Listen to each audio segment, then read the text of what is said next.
आपके पास एक AC class की टिकट है और टिकट काउंटर की भी हो सकती है, ऑनलाइन भी हो सकता है। हम दोनों चीज़ यहाँ पे क्लियर करेंगे क्योंकि बहुत लोग कंफ्यूज होते हैं कि जो मेरा एसी का टिकट है वो वेट लिस्ट है, फुली वेट लिस्ट है और चार्ट प्रिपरेशन के बाद भी वेट लिस्ट ही रह जाती है। तो क्या हम इस टिकट पर ट्रेवल कर सकते हैं या नहीं?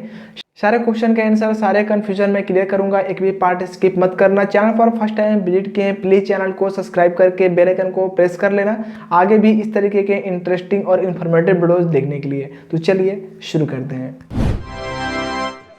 कृपया ध्यान दीजिए। देखिए, सबसे पहले आप अच्छे से ध्यान से समझना। अगर आपके पास एसी क्लास की टिकट है और वो टिकट वेट लिस्ट है और चार्ट प्रिपरेशन के बाद भी वो टिकट वेट लिस्ट ही रह जाती है, यानी फुली वेट लिस्ट टिकट है, तो क्या हम इस टिकट पर ट्रेवल कर सकते हैं या नहीं? इसकी रिफंड की पॉलिसीज क्या है, रिफंड कैंसलेशन क्या है, कितना रिफंड हमें मिलेगा, ये सारा कुछ जानेंगे। अगर आपके पास काउंटर का एसी का टिकट है और वो चार्ट प्रिपरेशन के बाद भी वेटिंग रह जाती है तो फिर नो डाउट आप उस टिकट पर ट्रेवल करने के एलिजिबल हो। लेकिन यहाँ पे कुछ कंडीशंस है।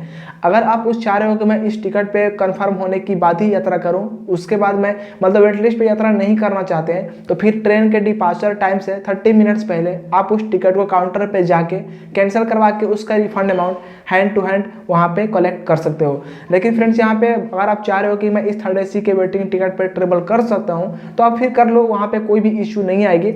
लेकिन जैसे मांगे चलो आपने कोच में एंट्री किए हो वेटिंग टिकट को लेकर, अगर कोई सीट अवेलेबल है, खाली है, तो आप उस पर बैठ कर जा सकते हो। लेकिन जैसे उस सीट का पैसेंजर आएंगे तो फिर आपको वो सीट छोड़नी पड़ेगी। उसके बाद मान के चलो कोई पैसेंजर मिस हो जाता है, जिनका ट्रेन छूट जाती है, तो फिर उस कंडीशन में भी आप उस सीट पे बैठ कर ट्रेवल कर सकते हो। लेकिन अगर ओवरऑल मान के चलो ये सारा प्रॉब्लम नहीं होती है, पूरी कोच भरी हुई है और आपका टिकट वेटिंग है, फिर आप अपने कोच में यानी किसी भी कोच में एंट्री कर जाते हो, एसी की बात कर रहा हूँ, तो फिर देखिए वहाँ पे एक कंडीशन और भी आ सकती है। अगर ओटीटी चाहेगा तो फिर आपको उस डिब्बे से हटा के आपको स्लीपर कोच या जनरल कोच में भी भेज सकता है और आपको जाना ही पड़ेगा क्योंकि अलाउड नहीं है वेटिंग टिकट को लेके यात्रा करना। बट ऐसा उन्होंने कभी किया नहीं है और कभी करेंगे भी नहीं। लेकिन हाँ, ये रूल्स के अंदर ये चीज़ मेंशन है कि लोग जहाँ बोलेंगे आपको वहाँ पे जाना पड़ेगा, चाहे आप एसी का ही टिकट क्यों न लिए हो और टिकट वेटिंग है। तो ये सारे रूल्स आपके ऊपर काम करेगा, सारे रूल्स आपको अच्छे से समझनी चाहिए।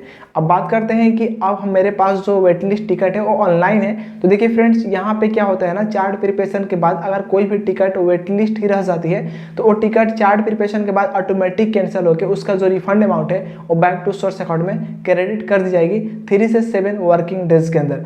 बात यहाँ पे ये आती है कि टिकट कैंसिल नहीं होता है। काफ़ी लोग कंफ्यूज होते हैं कि ट्रेन तो खुल चुकी है लेकिन अभी तक मेरा टिकट कैंसिल नहीं हुआ है। देखिए कई केस में ऐसा होता है ना, ट्रेन के एंड स्टेशन से पहुंचने तक आपका टिकट कैंसिल होता है और कई बार ऐसा भी देखा गया है कि आपका ट्रेन जैसे स्टेशन से यहाँ पे खुली यानी डिपार्चर हुई उसके बाद आपका टिकट कैंसिल होती है। तो आपको डरना नहीं है फ्रेंड्स। आपको जब तक वो ट्रेन का अपना डिस्टेंस स्टेशन तक ना चल जाए तब तक आपको वेट करनी है। वो टिकट आज नहीं तो कल परसों कभी भी कैंसिल ऑटोमेटिक हो जाएगी। कभी सर्वर के इशू के कारण वो टिकट कैंसिल नहीं होता है, तो फिर आपको मैनुअली कैंसिल नहीं करना है। डोंट वरी, आपका टिकट 100% कैंसिल होगा और उसका जो भी रिफंड अमाउंट है उसमें आपको 60 रुपीज़ माइनस की जाएगी।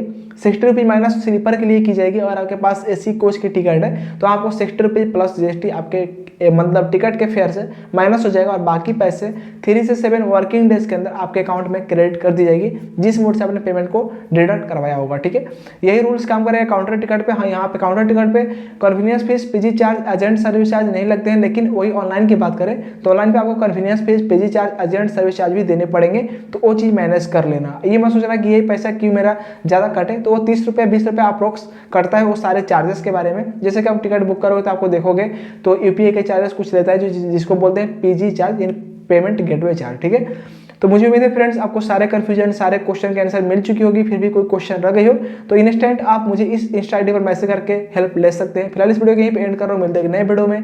Thanks for watching.